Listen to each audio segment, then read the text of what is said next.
Hi everyone, good afternoon. I'm Chani Sims and I'm the founder of CISO Exec platform, and welcome to the monthly mentoring course. I got Dida and Kevin here. So Kevin's going to be our, hi guys, Kevin's going to be our speaker today. Unfortunately, we couldn't get the other speaker joined, but we will try and get the other speaker on another call. So we've only got one speaker today. And we're going to be talking about how to keep calm and carry on with security. So I think we got the perfect speaker for that and a mentor for that with Kevin's background. So just to give you a quick background about what CISO is, it's an open give back platform. And we have 5-day boot camps, monthly mentoring calls, and meetups, quarterly meetups. So we are actually planning for another boot camp soon this year. We actually even have dates booked for July, but I don't know with the current situations with coronavirus if we can run a boot camp. So what I'm trying to look at is how we can do it online. So we might be able to have a bigger audience if we do it online, but the challenge for us is more like how are we going to create that same experience like the boot camp. So if you have any ideas, have a chat with me and let me know. So and if you like to help, let us know, because this is if you do it online, then it can reach a bigger audience, a bigger platform, or just than rather than just 30 people. So we're trying to see how we can do that. The other special things we're doing right now is for International Women's Day. So we've kind of got a whole series of International Women's Day podcast happening in month of March. And that's to highlight the brilliant women who work in the industry. So we got a lot of calls going on every other day, pretty much like Dida. Yeah, Friday, Monday. So different times when we are recording those podcasts and we are putting it on YouTube, so you can watch them whenever you are around. There's other mentoring calls also that is on YouTube now. I put them on. And bit of me, well, some of you know who I am anyway. I'm not going to talk too much about me. My background is infrastructure security. So I come from IT infrastructure side and specialized in security. Now I wear 3 hats pretty much. My day job is working as a virtual CISO and a security consultant for companies. I help small to medium-sized organizations to get their cybersecurity posture up through virtual CISO capacity or data protection consultant capacity. And I also manage the Meta Defense Labs business. I'm also co-founder and a managing director for Meta Defense Labs, who is currently funding CISO platform. And I also volunteer for CISO. So that's kind of my day jobs. And right now, self-quarantine, working from home. It's getting already bored. I even did went up the stairs today in my apartment because we can't go to the gym anymore now. Like going up and down stairs to try and keep fit. But yeah, so that's the plan for the next few weeks, I think. And yeah, that's about me. So my lovely moderator, Dida, I'll let you introduce yourself and then we go to Kevin. Hi, I'm Dida. So for the ones who don't know me, I'm also a cybersecurity specialist, but I work in the governance risk compliance area. I've been working in this area since 2007, no, 2009, no, 2007. Anyway, yeah. And I like being involved in the community activities. I'm involved in 4 different communities. 2 of them are for women in cyber, and the other 2 are general security communities. I like connecting people. That's me. Thank you, Dida. Kevin, would you like to introduce yourself and tell us how you got to where you are now and your background? I got some interesting questions to ask as well. Thanks very much, and Thank you to both of you for inviting me today.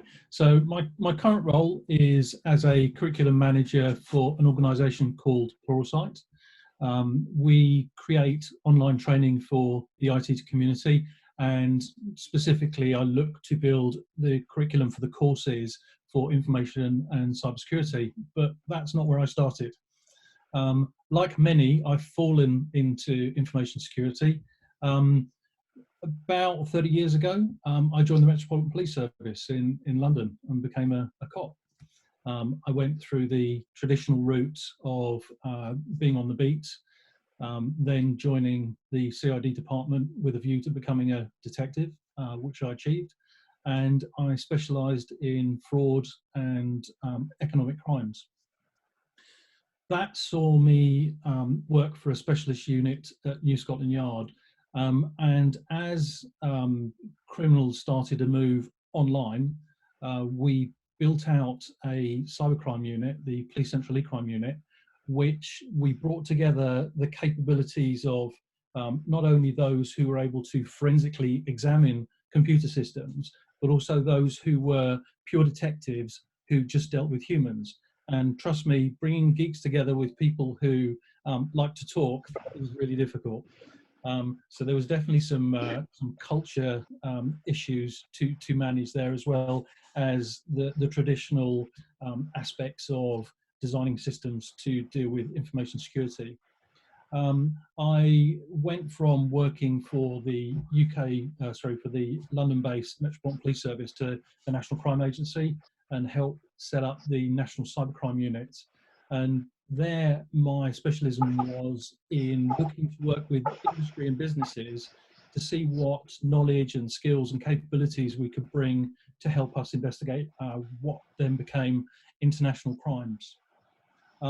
I was really lucky, and I think the remainder of my career has been based on not what I know, but who I know.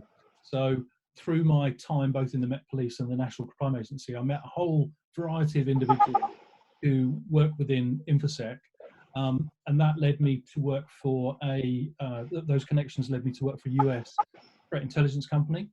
Back in 2015, I ran a team of analysts based here in the UK, looking at online threats and how traffic data was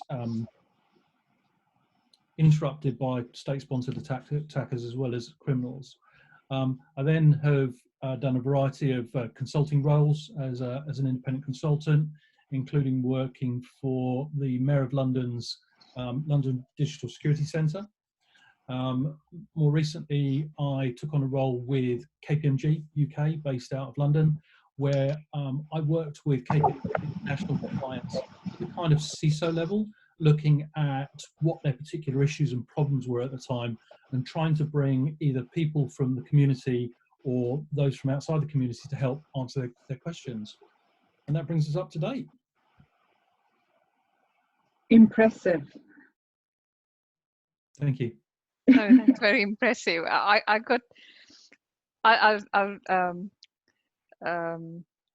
structure my questions because I got questions every journey. Obviously, Scotland Yard. I think everyone gets excited when you hear Scotland Yard, and then the fact that I can remember when I first came to this country. My dad is a cop as well, so he used to work for the Sri Lankan police, and I had to take him to show him Scotland Yard. He was so excited, then, where the office was, and then taking pictures. So getting to cyber, I mean, what kind of training you had to go through to get to this level, Kevin? So my introduction was as a non-techie, so I don't have any formal qualifications. I think my skill has always been to be the translator sat between the technical and the non-technical. So very much everything that I've learned has been on the job, as it were, or through pushing myself to study for a specific issue that I've been dealing with. So I think, like many of us, I did the whole ZX Spectrum and had my hand at coding as a kid, but very much to play games and to crack into things from a gaming perspective, and that's kind of something that stuck with me. But yeah, no traditional training at all learnt through experience and knowledge and working through the job.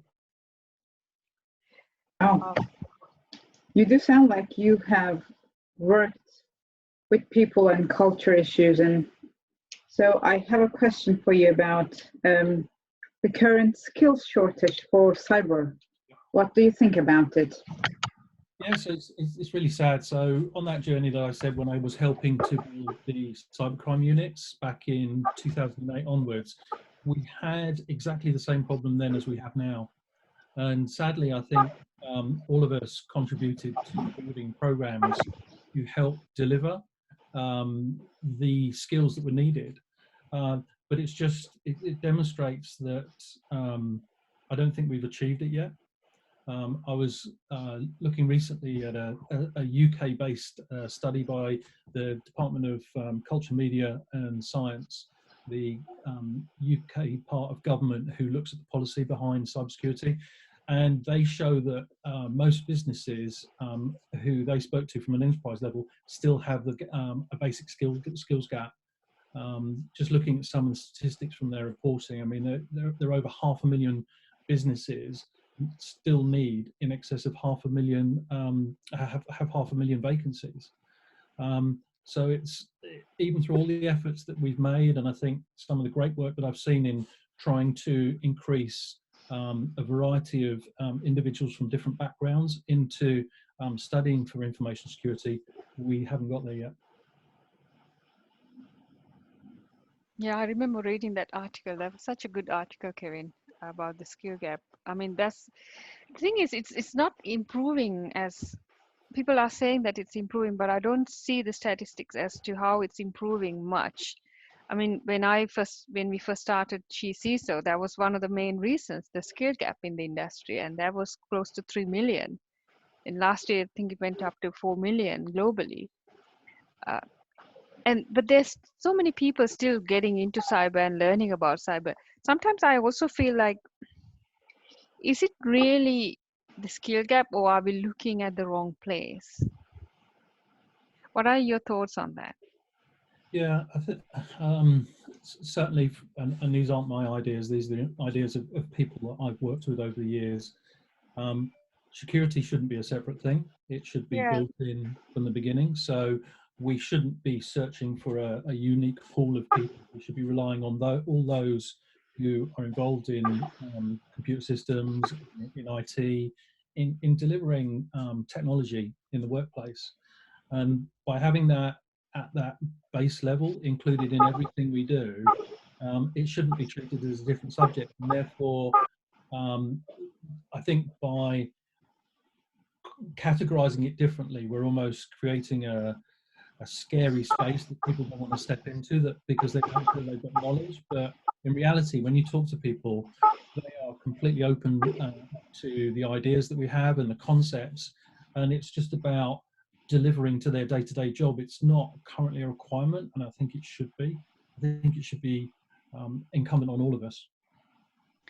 Yeah, and I think that's kind of the challenge as well. People look at security as a separate element, but it should be everyone's responsibility. And I always say to companies when I speak to my clients, you know, if you don't have security staff, train your IT staff or find champions or whoever who wants to get into security, or at least learn about security, cross-train them, you know.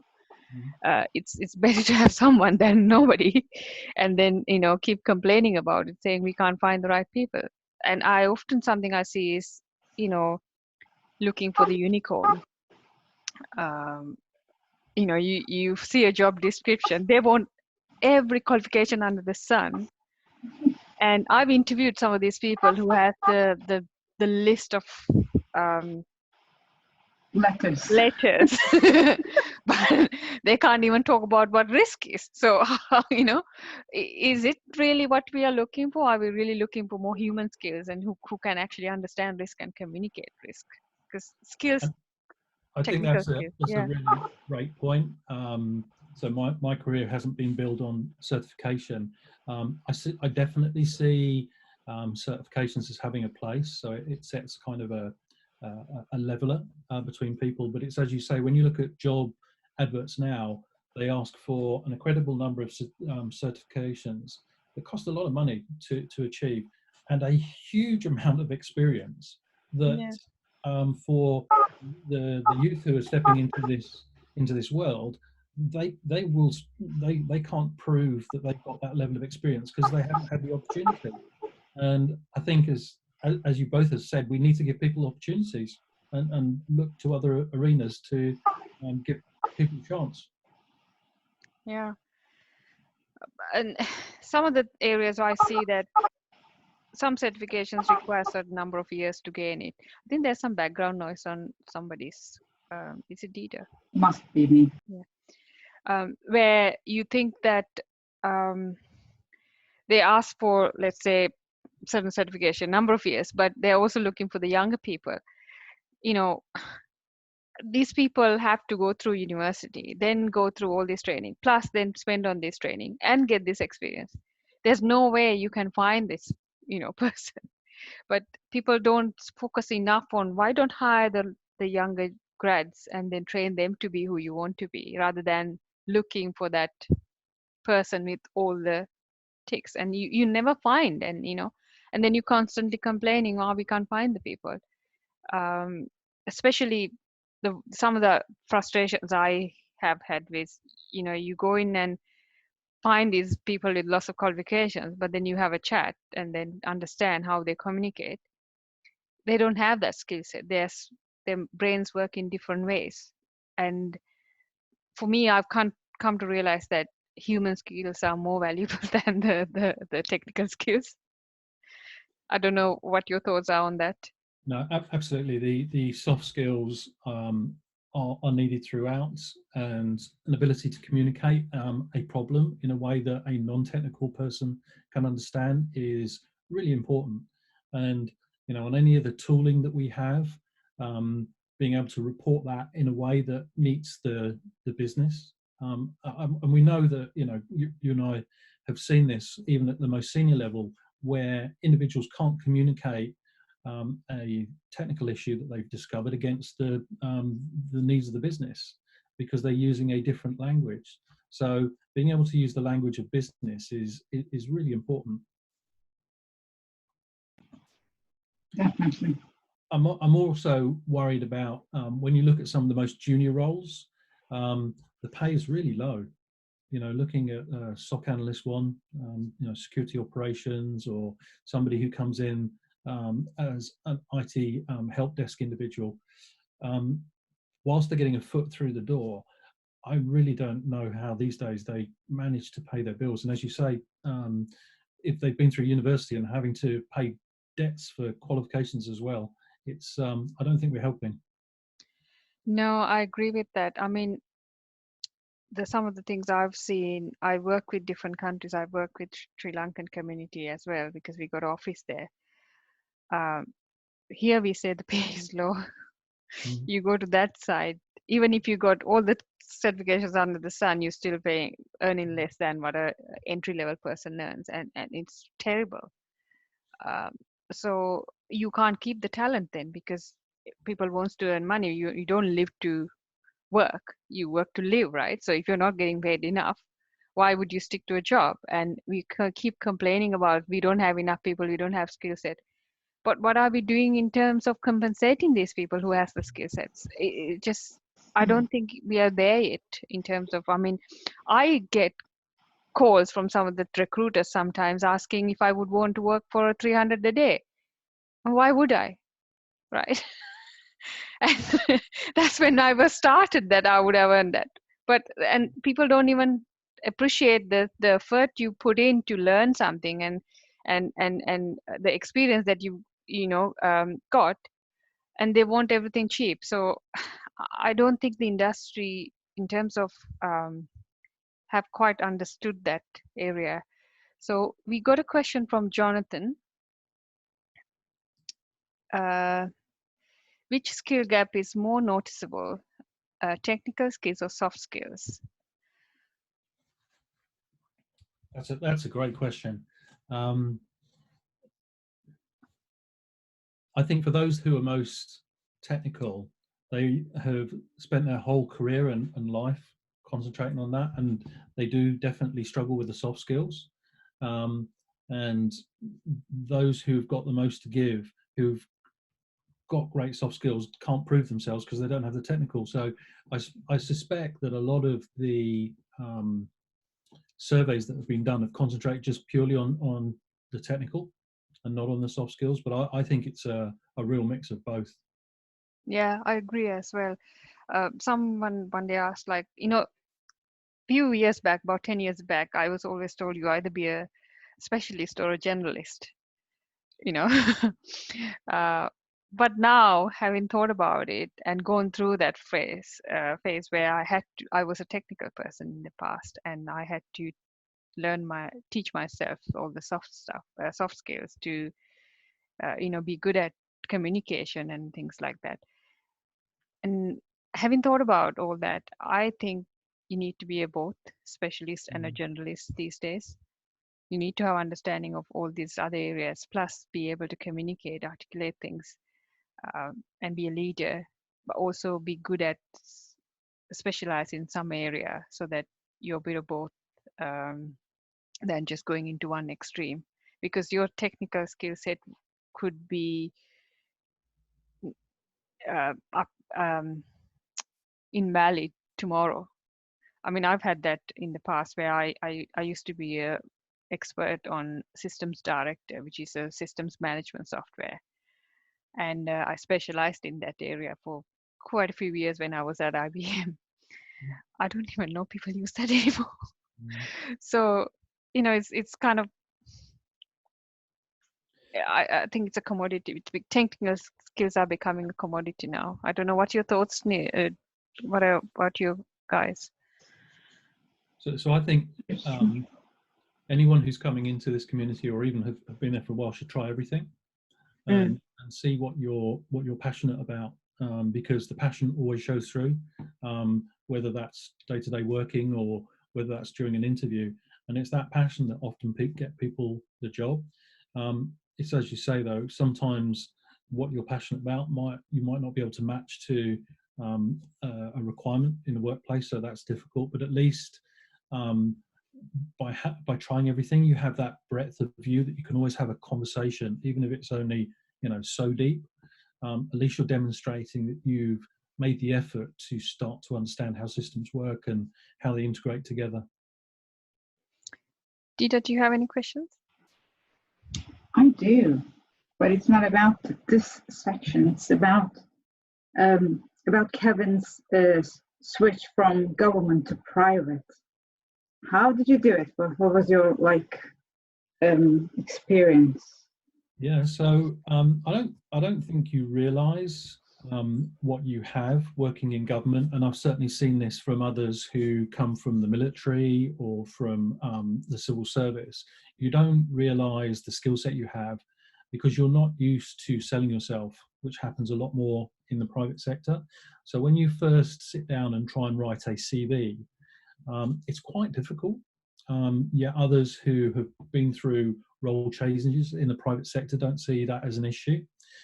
Being able to identify, certainly from a soft skills perspective, what you're able to do is really difficult to express because nobody's ever told you how to do it. And you often use a language that's not recognised outside of the public sector. I bet you did mention CID. You were CID, and I was like, yeah. What is he talking about? Yeah, but I think even in information security, we're terrible for doing that as well, aren't we? We do. We're very guilty about it. I think the big thing about the change was when you move into the private sector, you're trying to seek something that came from your old world, which is like a mission. So like a greater good for what you're trying to achieve. And often what you'll find working in business is there isn't a greater good, it's just about simply making money. I'm not saying that's a bad thing, because actually when you move from the public to the private sector, your compensation greatly increases. So sometimes it's recognizing what the organization is trying to achieve and seeing how you can apply yourself to that. And when you are selecting a role or an organization that you want to join, I definitely recommend trying to find one that matches what your ethics and what your motivations are, because if they're opposing, you'll find in a very short period of time that you're not going to be happy in your workplace. So it does seem like people will need some mentoring or coaching while doing that transition. Do you have people that you have helped, or are you still helping people to like do this and become self-aware? Yeah, so I mean that's part of why I reached out and got part of CISO, because of the very mission that you spoke about at the beginning, which is the giving back piece. I'm quite active on LinkedIn, and anybody who reaches out to me and asks for help in that space, I will openly help them where I can.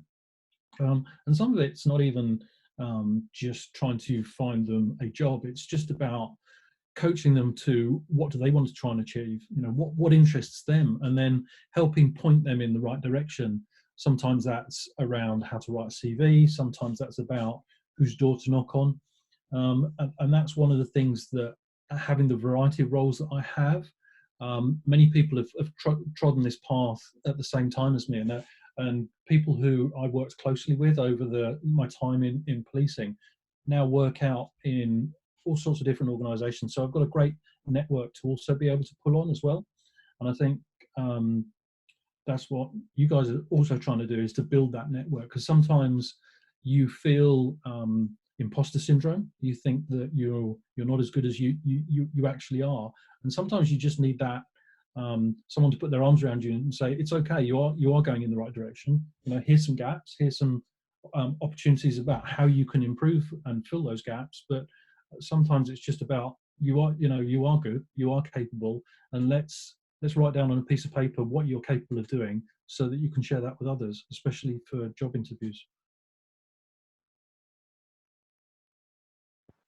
That's great advice. I have a question for you, Kevin. Would you be able to share like a story where you had to do a cross-country investigation sort of into forensics and cybercrime? Yeah, so I'd say almost immediately from when we started investigating crimes back in 2008 onwards, everything involved international crime. Often because the criminal sat in a different jurisdiction to the victims of the crime. Often that was done for a purpose. That was done so that they sat in a different jurisdiction, so it was really difficult to identify them and investigate them. But often it was just where the chance and the opportunities became. The common thing behind all of the early investigations that we did tended to be around malware that you could buy online, that you could then, with some mentorship in the dark web, could deploy yourself. And as we know, it's been going on for many years now. You can not only buy crime kits online, but you can get customer service with people who will help you deploy those kits, and then deploy them on just by chance through scanning, looking for vulnerabilities in systems, or just finding vulnerable people who are willing to fall into your traps.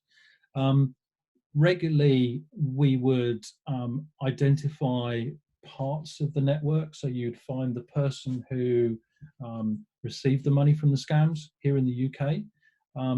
Often, sadly, we'd find that they weren't actually criminals. They were people who'd applied for a job, being told that their role was an accounts executive to receive money and then send it on. And actually what they discovered was they were part of the money laundering from a cyber criminal network. They would be asked then to take the money out of their bank account, because their bank had been used as a legitimate point to make a payment towards, and then pay the money into a Western Union and send it offshore. And sadly, many of the the preconceptions we've got of the places in the world where you'd find cyber criminals were proved.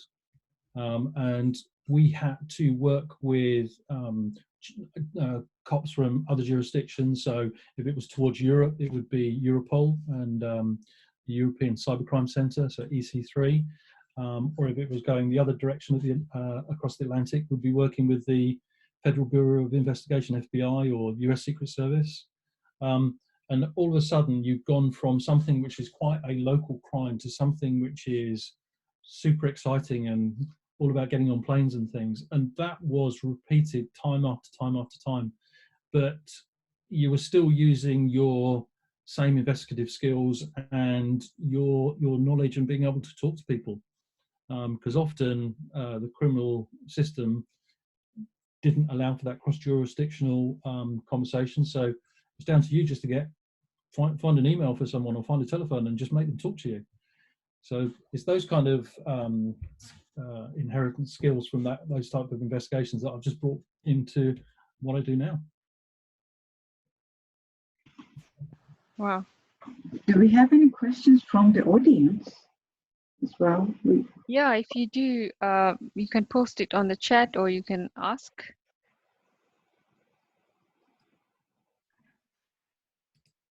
By the way, if you're talking, you're all on mute, so you can go and unmute and ask the questions.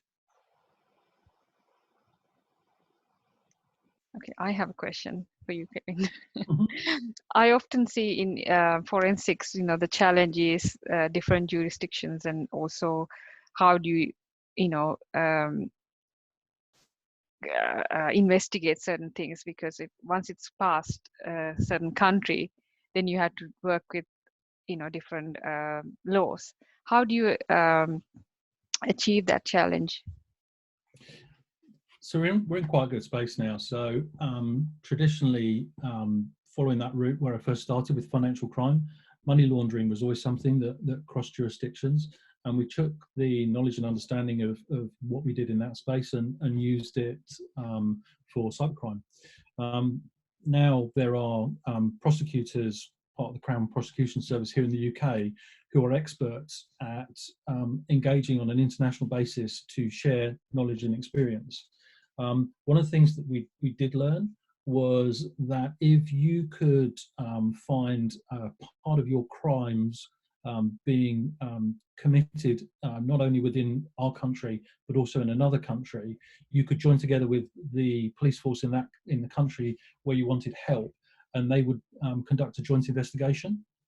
If they were conducting a joint investigation, it means that they could gather evidence or arrest people or seize money under their own legislation. And it was about building those networks to be able to get people to join together to do that.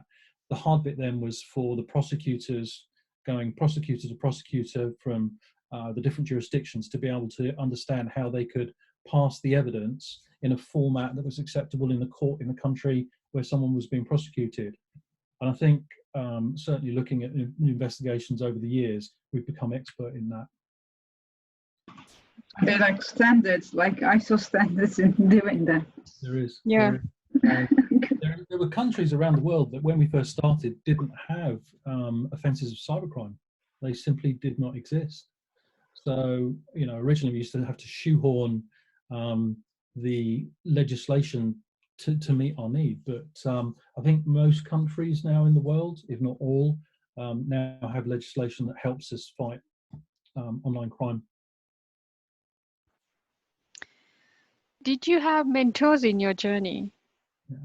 No, absolutely, definitely. And from two perspectives, I think one from a career and personal perspective, I had mentors that helped me try and define what did I want from my career. What interested me, what excited me, and helped me to map out, looking at different opportunities to perhaps go sideways before you come upwards. And then I had individuals who I would always rely on from a technical perspective that I would reach to should I have those specific problems. And certainly from the technical perspectives of what we face from an InfoSec perspective, I found having that person who was a subject matter expert was not only someone who you could then trust what their answers would be, but also someone that you could be a bit foolish in front of and ask silly questions. Because I think that's one of the things we all suffer with, is we don't quite understand how something works, and rather than show ourselves up, we don't ask the questions, and I think that's often to our detriment. So having somebody who I could go to and ask all the stupid questions was also something I always sought out. Yeah, I think any questions is a good question. And the one that you don't ask is the stupid question, I think, isn't it? And I think every organization needs to create that environment where people feel that kind of trust environment, where they feel comfortable to be able to ask the silly questions and not be pointed out and shouted at because others may be able to help you. Yeah, I think having mentors has always helped me as well. It's sometimes doesn't have to be a formal mentor, but trusted friend can be your mentor. Yeah. I know Clive has been a big mentor for me when I started. He's always helped me with technical questions if I don't understand, and I can go and ask all the dumb questions, and then work towards that. I guess you have mentors as well, Dita? Sorry, I missed that last bit. I was just asking if Dita had any mentors. Oh, yeah. I keep creating more and more mentors for me because I like learning from everyone, and I do ask a lot of questions. Yeah. That's how I learn. I learn by asking questions. So I did have some specific mentors whose job or role was to mentor me, but I also have so many peer mentors. I try to learn from everyone I meet, basically. Yeah, I think. Sorry, go on. I didn't say anything. I think I also agree with what you said. It's about how many questions you ask and you learn from that. Because if you don't ask questions and assume things, you never learn. So it's always about being curious and asking questions, understanding what people are, trying to explain. And I think I used to find that it was really good to set aside an appointed amount of time for those questions as well, so that you felt comfortable that you weren't intruding on someone's day job. So almost scheduling an appointment with the individual, even if it's for 20 minutes or over a cup of coffee or something. I think having that kind of safe time was also a really good idea. Yeah. Something I also practice is before I ask the questions, if I feel it may be a dumb question, I go and Google it and see if I can find any details, find some background around it and understand. Then if I still don't understand, then I go and ask. So that way you're not wasting somebody's time. Because I get sometimes, sorry, go on. No, I was just nodding. Yeah, so and that person also doesn't feel overwhelmed by all the questions. I've had some people, join asking to be their mentor and then asking lots and lots of questions. I feel like I'm being, interviewed sometimes. And then to go into things like, how do you do this? How do that? But then there's always Google available showing what these things. So if you have mentors, also have the respect for those people who give you time, and then make sure that you also do some background research before you ask the questions. I think then it will also help you to understand things better, plus continue the discussion. I think that's a really good point, because time is always tight, is preparing for those meetings, as you say, kind of researching it so that you get the most from that conversation, and putting some structure around it is a great idea. Yeah, I've got a question from Renu here. I've always heard that the criminals think one step ahead of us. I know this can't be avoided, but is it good to think like a criminal and avoid the possibilities of a crime? Of course, yeah. Yeah, and I think the big one here for me was I always used to think hacker as a bad person. But if you listen to anybody now who certainly is a coder, who's somebody who is a pen tester, or somebody who deals in bug bounties and trying to find issues with sites or vulnerabilities in systems, you have to have that mindset of how can I break in. So if you think of it as your house, it's when you look at how should I secure the doors, how should I secure the windows, you should always look at it, okay, so if I'm going to break, because you could put all the locks on the doors downstairs that you want, but if you've got a ladder in your, by your shed and your window upstairs is open, then you can put as many locks on as you want. And it's information security is also as essential, because that's why we see the advantage of having blue teams, the defenders, and red teams who they come from a different perspective and perhaps find the holes that the defenders haven't plugged. Defenders have to be right all of the time. Mm-hmm. Right one. Yeah, thanks. And yeah, I think you have to start at home. How can someone break into your house and steal your stuff? And when you start thinking like that way, then you get paranoid, and then everything just falls into place. Any other questions? I think we're kind of running out of time today, because we are also going to discuss about how to keep calm and how to tackle anxiety. So we got a question set that we are going to go through, and I think what we'll do is we're going to, because they are quite personal, I think we're going to stop the discussion here and carry on without recording. But if you do want to join us or ask questions later, you can. But keep in the stay on the call, and what I'm going to do is I'm going to stop recording, and then we can carry on with the exercise. Okay, there's another question. What are your thoughts on coronavirus, COVID-19 themed cyber attacks? Do you think situations like this should be an example where we are not just ready for disasters and important world event, but also ready for their related cyber attacks? That's from Jonathan. So I think this is a great example of exercising your business continuity plans. Yeah. Whoever thought the amount of people now have remote working? And did anyone pick that as a scenario that we should have tested out?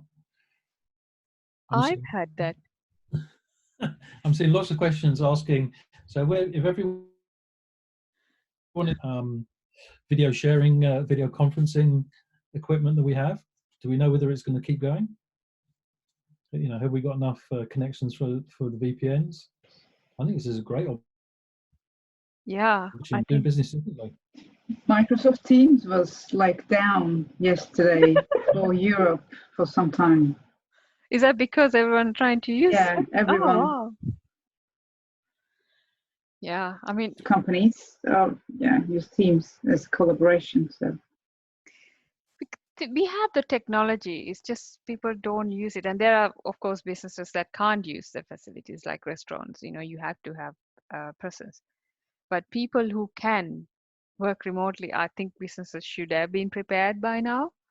I mean, we thought about this like years ago. How do we? What if something happens if we don't have office? It started not having office. How do we work remotely? And then it started to improve from there. But I think a lot of businesses still aren't ready, and that's why we are in this situation.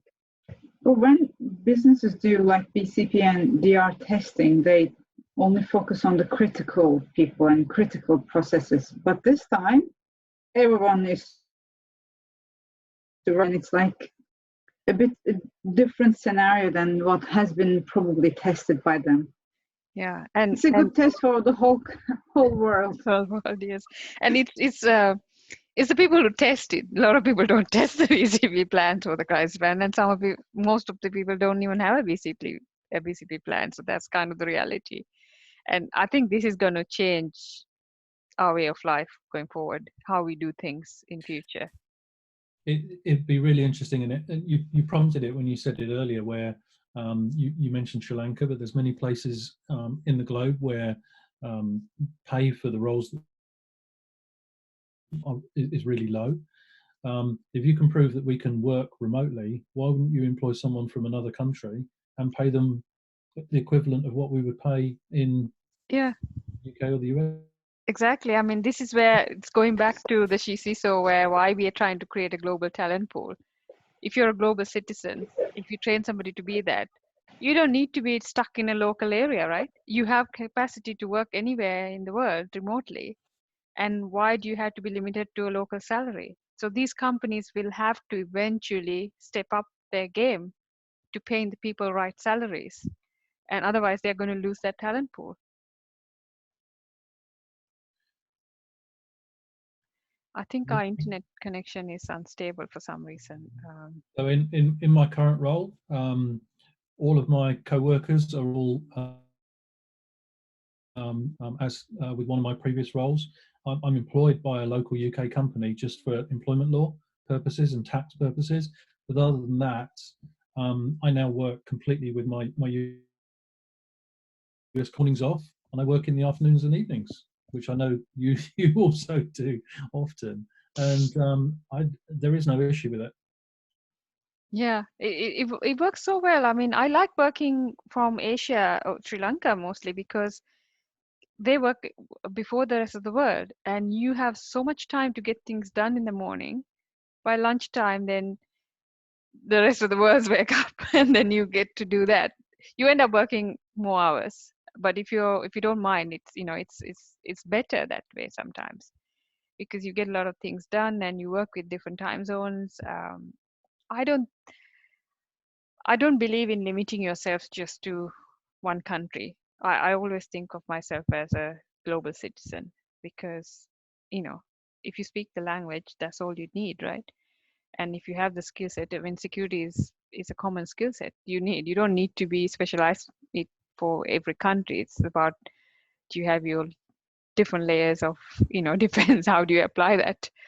And everyone needs, whoever who has a computer and a mobile phone needs security these days. So I don't think this industry, people in this industry, has to limit themselves to one geographic area. We all can be global citizens. As long as the internet keeps going, we're good. Yeah. Any other questions? Okay, I think we're really good. Thank you so much for joining. But don't hang up because we're going to continue with the DDoS anxiety test. And if you like to keep on joining these calls, it's happening on every third Tuesday of the month. And they are on YouTube as well. So we will record it and publish it. If you like to join the CISO platform, we are on LinkedIn, Facebook, now Twitter as well. Follow us and also join us. On LinkedIn, we got two groups, which is for the members, one for the community. So LinkedIn company, you can follow, and also group. If you'd like to join, email us and connect with us. And I'm planning to host a bootcamp this year, so it can be a online or a classroom bootcamp, but keep connected to us so that you will hear more about it. And we are also looking to announce for speakers in the coming weeks. And yes, and if you'd like to be a sponsor or a collaborator on this platform, get in touch with us. At the moment, we are looking for sponsors as well because there's a lot of work that we want to do, but we don't have the capacity and the resources. And Meta Defense Labs can only fund so much. So, but yeah, if you'd like to volunteer or speak, get in touch with us. Thank you very much and have a good day. Thank you very much, Kevin, for joining as well, and Dida. Thank you.